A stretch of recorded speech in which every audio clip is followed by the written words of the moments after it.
Angel Reese didn't just fail to make the All-Star starting lineup, she didn't even sneak into the list of reserves. Despite being one of the most hyped names in the entire WNBA, and after practically begging fans to stuff the ballot boxes for her, the cold, hard truth is impossible to ignore. She racked up a little over 500,000 votes, which sounds fine until you realize that's a tiny blip compared to the expectations around her. This is the same player Forbes tried to crown as the co-face of the WNBA, putting her right up there next to Caitlin Clark, acting like Reese was already part of the league's royalty. But the scoreboard doesn't lie. How does a player with wall-to-wall media coverage, constant viral trends, and an endless flood of highlight packages and tweets end up nowhere near the top of the voting where it actually matters? Meanwhile, Caitlin Clark, who's had her fair share of controversy and critics, absolutely destroyed the fan vote with almost 1.3 million votes, nearly triple Angel Reese's tally. This isn't just a disappointing finish for Reese, it's a jarring slap of reality. The deeper you look at how the fans, media, and even other WNBA players cast their votes, the more obvious the gap becomes. Turns out hype and actual respect aren't the same thing. And we saw from the popularity voting, remember? It wasn't just Caitlin Clark, it was me too. Angel was 13th in the All-Star voting. Well, everything I've been told, she should have been at least second, because make no mistake, Angel Reese was everywhere. Just last year she was the darling of think pieces and sports magazine features, propped up as the next big thing who'd redefine what women's basketball could look like. You couldn't scroll social media without seeing her face. The league certainly leaned all the way into that story.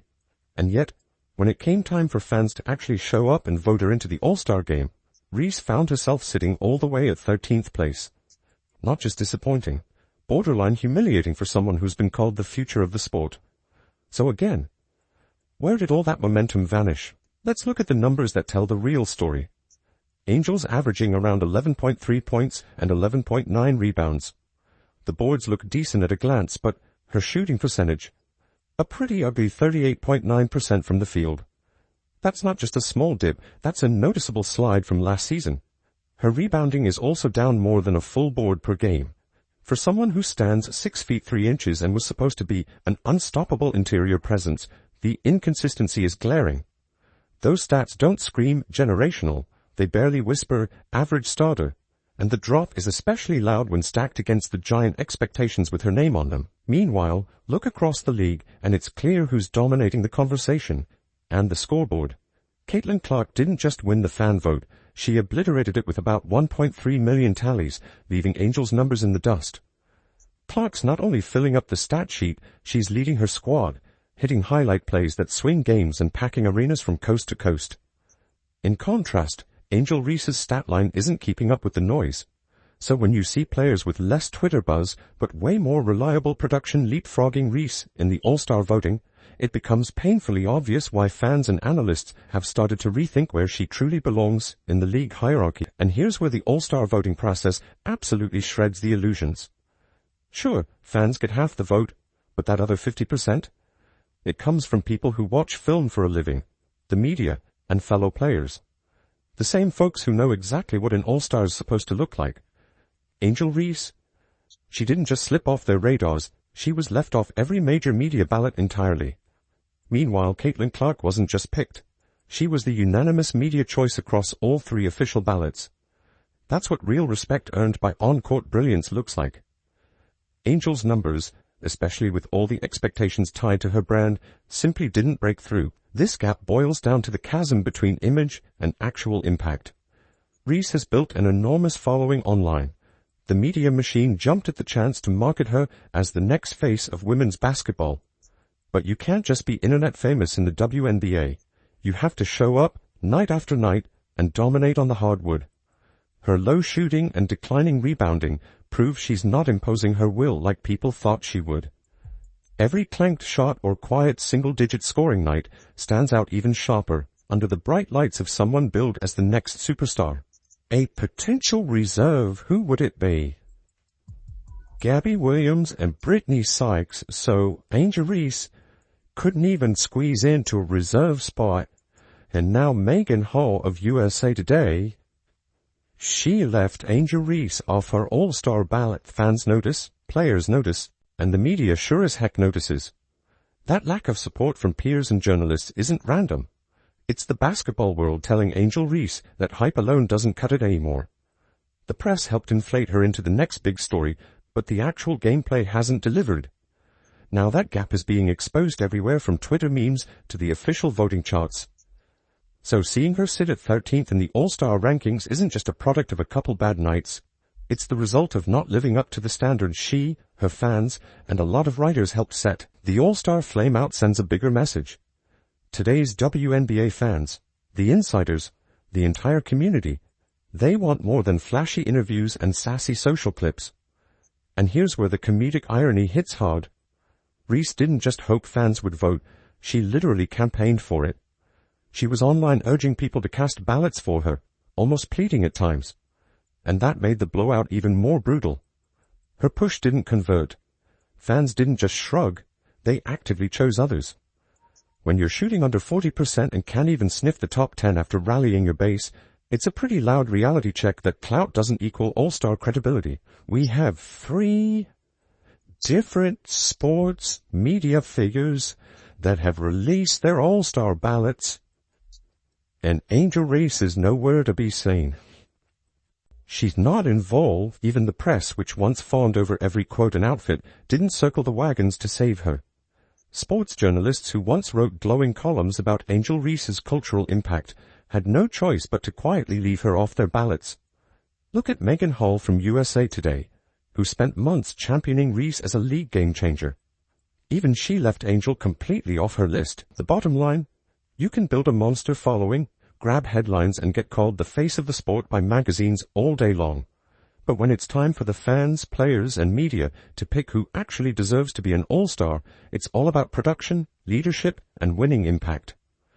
Caitlin Clark brought all that, along with nearly 1.3 million votes and a league that's now soaring in TV ratings, merch sales, and sold-out crowds. Meanwhile, Angel Reese got the spotlight handed to her on a silver platter, and proved that you can't fake it when the ball tips off. This all-star result, it's the basketball world's not-so-subtle way of saying, step up your game, or your headlines don't mean a thing. This is really where the whole shiny image of Angel Reese started to completely unravel.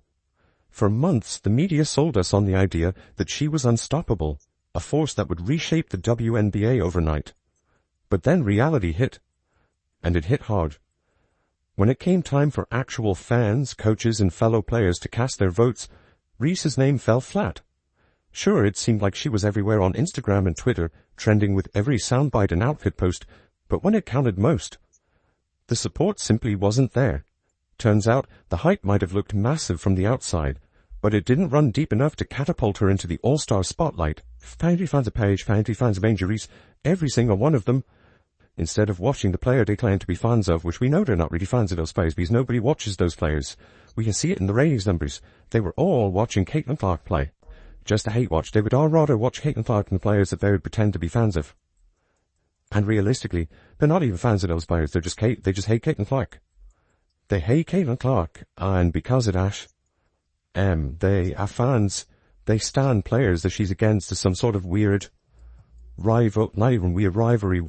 Meanwhile, Caitlin Clark didn't have to do a single desperate social media campaign begging for votes. She just played the kind of electrifying basketball that naturally drew fans in, and the result was obvious. They came out in droves to back her. Reese's whole strategy, directly appealing to fans for all-star votes, only highlighted how limited her actual pull was. Instead of gaining steam, it exposed the shallow depth of her following. The gap between the story the media had been selling and what was happening on the court was suddenly undeniable. Even media outlets that once couldn't stop praising Reese started tiptoeing away, quietly shifting their attention to players who were actually delivering. So now the big question everyone's asking: how did Angel Reese go from being the media's golden child to being ignored by the very people who once championed her? The answer is pretty simple. It's what happens when the narrative starts crumbling and the ballots don't lie. To really understand how Angel Reese's stock dropped like a rock, you've got to look at the way the media propped her up from day one. For months, Forbes was out here declaring her one of the literal faces of the league, as if she'd already earned legend status. Reese didn't exactly shy away from that either. Remember when she boldly claimed, "The reason people watch women's basketball isn't just one person. It's me too"? That's a heavy statement to make, and one that basically invited scrutiny if she couldn't back it up. And for a while, the hype machine was working overtime. Reese was everywhere. Her name trended after every press conference. She was splashed across national headlines, featured in all the glossy league promos. It felt like the spotlight was fixed permanently on her, and that meant expectations shot through the roof. But then the All-Star voting numbers dropped like a brick, and suddenly all that glowing coverage started fading. Those same media outlets that couldn't stop praising her went noticeably quiet. Why? Because the numbers didn't just fall short. They flat out embarrassed the narrative. Reese's modest average of 11.3 points per game on under 40% shooting from the field just wasn't enough to sustain the superstar label they'd slapped on her. People were catching on, folks. People were catching on.